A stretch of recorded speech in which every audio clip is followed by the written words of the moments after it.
सुप्रभात छात्रों, मैं डॉक्टर रागिनी दुबे हिंदी वरदान चैनल में आपका स्वागत करती हूँ। आइए पढ़ते हैं वाच्य। वाच्य के आधार पर वाक्य के भेद। अगले जो पिछले वीडियो थे उसमें हमने अर्थ के आधार पर और रचना के आधार पर वाक्य के भेद देखे थे, और आज हम वाच्य के आधार पर वाक्य के भेद देखेंगे, और इसी के साथ ये वाक्य का जो टॉपिक है वो समाप्त हो जाएगा। देखिए, वाच्य किसे कहते हैं? वाच्य मतलब बोलना।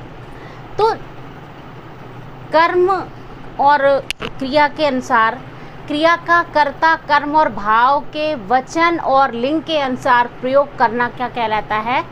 वाच्य कहलाता है। अर्थात अगर कर्म प्रधान क्रिया होगी तो कर्म प्रधान वाच्य हो जाएगा, अगर भाव प्रधान होगी तो भाव वाच्य हो जाएगा, और अगर कर्ता प्रधान होगी तो कर्ती वाच्य हो जाएगा। हम देखते हैं कि कर्ती वाच्य क्या होता है और कर्म वाच्य क्या होता है। देखिए, क्रिया का कर्ता कर्म और भाव के वचन लिंग के अनुसार प्रयोग करना क्या कहलाता है? वाच्य कहलाता है। वाच्य के अनुसार वाक्य के भेद कितने होते हैं? कर्तृवाच्य 3 होते हैं, कर्तृवाच्य, कर्मवाच्य और भाववाच्य। देखो, कर्ती माने क्या हो गया? कर्ती माने हो गया कर्ता। कर्ती माने क्रा माने होता है, क्रा धातु होती है, क्रा धातु का मतलब होता है करना, अर्थात कोई कार्य करना। तो क्रा धातु से बना है कर्ती, तो कर्ती का मतलब कर्ता। कर्ता अर्थात जो कार्य करता है वो क्या हो जाएगा? कर्ता हो जाएगा। देखिए, जहाँ क्रिया कर्ता के वचन एवं लिंग के अनुसार आती है वहाँ कर्तृवाच्य वाक्य होता है।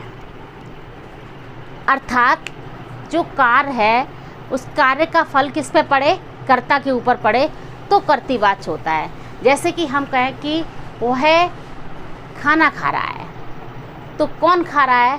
वह खा रहा है, तो वह क्या हो जाएगा? कर्ता हो जाएगा।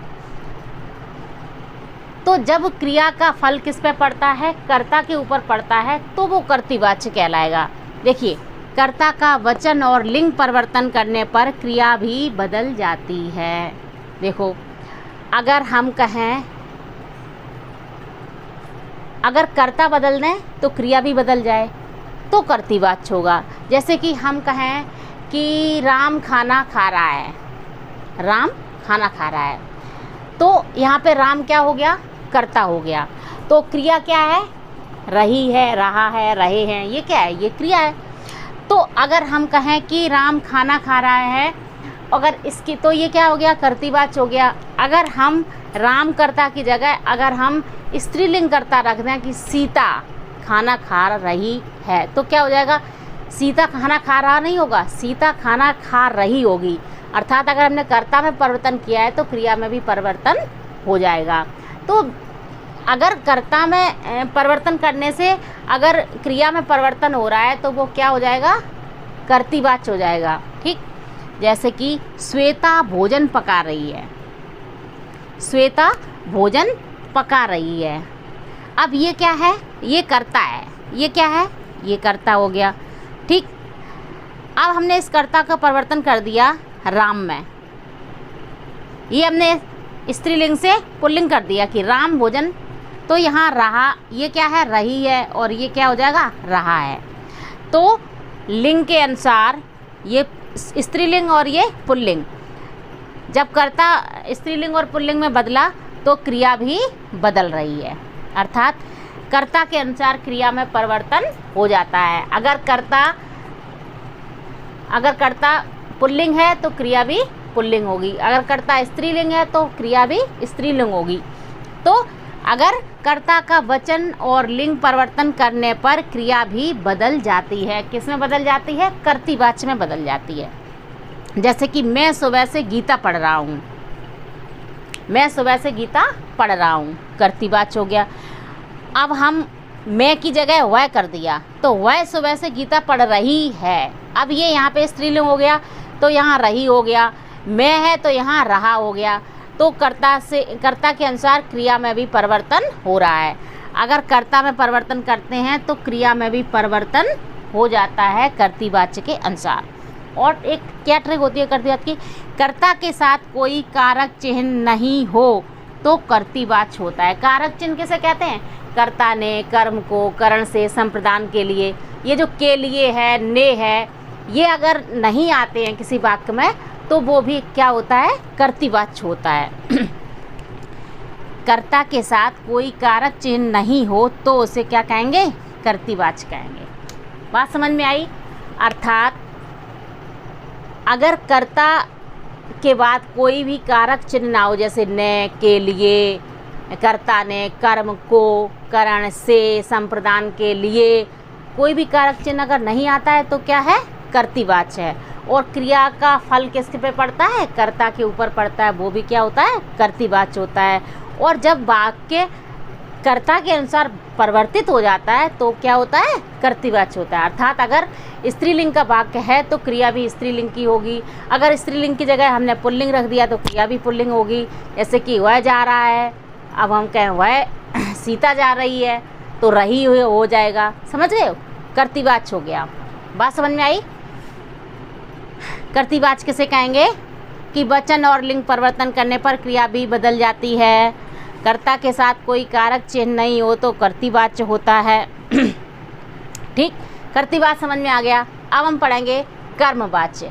कर्मवाच्य के अंतर्गत जब क्रिया कर्म के वचन और लिंग के अनुसार प्रयुक्त होती है वहाँ कर्मवाच्य कहते हैं उसे, वहाँ कर्मवाच्य होता है, वहाँ कर्मवाच्य होता है। जब क्रिया कर्म के वचन और लिंग के अनुसार प्रयुक्त होती है वहाँ कर्मवाच्य होता है। जैसे कि अभय ने चिट्ठी लिखी। अब चिट्ठी क्या है? चिट्ठी स्त्रीलिंग है और पत्र क्या है? पत्र पुल्लिंग है। सबसे पहले हम ये समझें कि जब क्रिया कर्म के वचन और लिंग के अनुसार प्रयुक्त होती है, अर्थात कर्म के अनुसार क्या होती है? क्रिया होती है। यहाँ पे किसके अनुसार थी? कर्ता के अनुसार थी। यहाँ पे किसके अनुसार है? क्रिया के अनुसार होगी। यदि कर्म का वचन और लिंग बदल दिया जाए तो क्रिया भी बदल जाती है।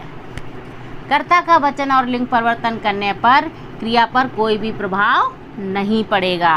अर्थात अगर यहाँ पे कर्ता हम स्त्रीलिंग या पुल्लिंग कर देंगे तो यहाँ पे क्रिया बदल जाएगी, लेकिन कर्मवाच्य में ऐसा नहीं होगा। जैसे कि अभय ने चिट्ठी लिखी। अब अभय की जगह अगर हम ये कर दें कि सीता ने चिट्ठी लिखी, सीता ने चिट्ठी लिखी, तो लिखी पे कोई फ़र्क पड़ा? नहीं पड़ा।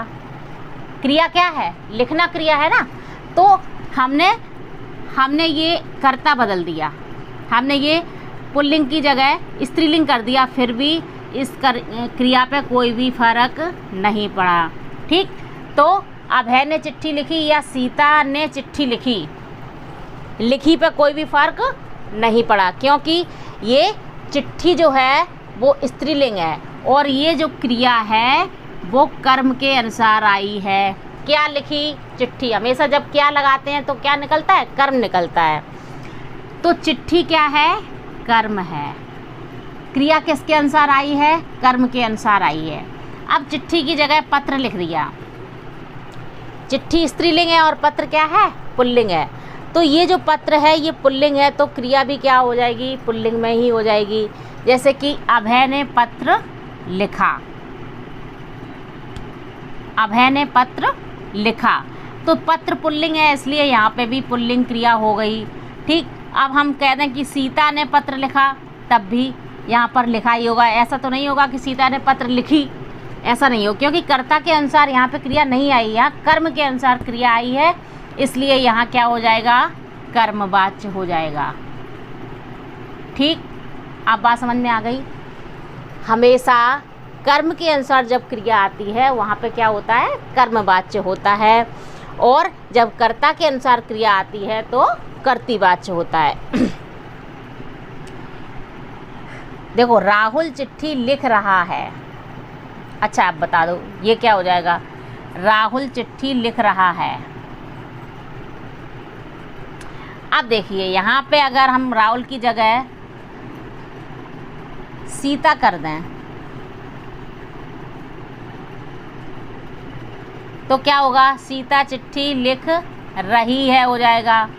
इसलिए यहाँ क्या है, कर्तृवाच्य है।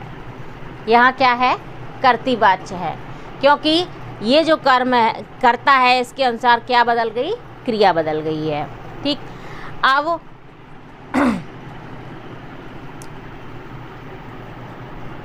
राहुल ने चिट्ठी लिखी। राहुल ने चिट्ठी लिखी, किसने लिखी, राहुल ने लिखी। क्या लिखी, चिट्ठी लिखी। क्या लगाते हैं, तो कर्म आता है, तो कर्म आता है। अब हम यहाँ करते हैं राहुल की जगह पिंकी ने चिट्ठी लिखी। पिंकी ने चिट्ठी लिखी, तो यहाँ पे कोई भी फर्क नहीं पड़ा। पिंकी थी तब भी कोई फर्क नहीं पड़ा, और रजत था तब भी कोई फर्क नहीं पड़ता, इसलिए ये क्या है, कर्मवाच्य। अब बात समझ में आई कि कर्तृवाच्य क्या होगा और कर्मवाच्य क्या होगा। जब क्रिया कर्ता के अनुसार बदलेगी तो कर्तृवाच्य, और जब क्रिया कर्म के अनुसार बदलेगी तो कर्मवाच्य। ठीक, अब हम पढ़ते हैं भाववाच्य। भाववाच्य में क्या होता है कि जहाँ क्रिया भाव के वचन और लिंग के अनुसार प्रयुक्त होती है वहाँ भाववाच्य होता है। किसी भी भावना को जब हम व्यक्त करते हैं उसके अनुसार जब क्रिया होती है तो वहाँ पे क्या होता है, भाववाच्य होता है। और क्या होता है, भाववाच्य में क्रिया अकर्मक होती है, अर्थात उसका कोई भी कर्म नहीं होता। भाववाच्य में कर्ता की सक्षमता या असक्षमता का पता चलता है, अर्थात वह कार्य कर रहा है अथवा कार्य नहीं कर रहा है। सक्षमता और असक्षमता का मतलब क्या हुआ कि कर्ता या तो कार्य कर रहा है या कार्य नहीं कर रहा है। भाववाच्य में अक्सर वाक्य नकारात्मक होते हैं। देखिए, अक्सर होते हैं, हमेशा नहीं होते हैं। जैसे कि पंकज से पढ़ा नहीं जाता, रोशनी से खाया नहीं जाता। अब अगर इसमें क्या लगाओगे तो कुछ आंसर मिलेगा, क्या नहीं जाता, कोई आंसर नहीं मिलेगा। तो ये क्या है, भाववाच्य। जब हम अपनी भावनाओं को व्यक्त करते हैं कि उससे चला नहीं जाता, उससे खाया नहीं जाता, उससे जाया नहीं जाता, है ना, तो जब हम ऐसी अपनी भावनाएं व्यक्त करते हैं वहाँ पर क्या होता है, भाववाच्य होता है। रोशनी से खाया नहीं जाता, ठीक, रोशनी से खाया नहीं जाता। तो जब हम किसी भी भावना को व्यक्त करते हैं और इसकी पहचान क्या है कि इस भाववाच्य में क्रिया कर्मक होती है और नकारात्मक, अक्सर नकारात्मक वाक्य होते हैं। आगे बात समझ में, भाववाच्य किसे कहेंगे, कर्मवाच्य किसे कहेंगे और कर्तृवाच्य कैसे कहेंगे। अब देखिए एक ट्रिक बताते हैं कि कैसे पहचानेंगे कर्मवाच्य या भाववाच्य या कर्तृवाच्य। जब कर्ता के बाद कोई कारक चिन्ह ना हो, कर्ता के बाद कोई भी कारक चिन्ह ना हो तो कर्तृवाच्य। जैसे राम ने खाना खाया, तो राम ने क्या खाया, खाना खाया, तो कर्म किया, तो यहाँ पे क्या हो जाएगा,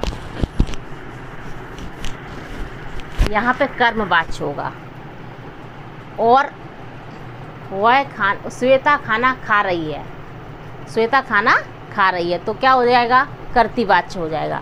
देखिए, तो कर्ता के बाद कोई कारक चिन्ह ना हो तो क्या हो जाएगा, कर्तृवाच्य हो जाएगा। कर्ता के साथ ने लगा हो तो क्या होगा, कर्मवाच्य होगा। और कर्ता के बाद से लगा हो और उसके बाद कोई क्रिया आ जाए तो भाववाच्य होता है। ये ट्रिक याद रखना, इस ट्रिक को याद रखेंगे कि कर्ता के बाद कोई कारक चिन्ह ना हो तो कर्तृवाच्य, कर्ता के बाद कोई कारक चिन्ह ना हो तो कर्तृवाच्य, और कर्ता के बाद कोई कारक चिन्ह हो जैसे ने हो तो कर्मवाच्य, और कर्ता के बाद से लगा हो और फिर क्रिया हो तो भाववाच्य। ये तीन बातें याद रखोगे तुरंत पहचान लोगे, ठीक है। तो इसी के साथ ही हमारा वाक्य का जो टॉपिक था वो समाप्त हो गया। अगले वीडियो में हम पढ़ेंगे क्रिया। आपको ये वीडियो कैसा लगा या आपको कौन सी बात इसमें समझ में नहीं आई है, कृपया कमेंट करके ज़रूर बताइएगा। और देखती रहिए हिंदी वरदान चैनल बाई डॉक्टर रागनी दुबे। धन्यवाद।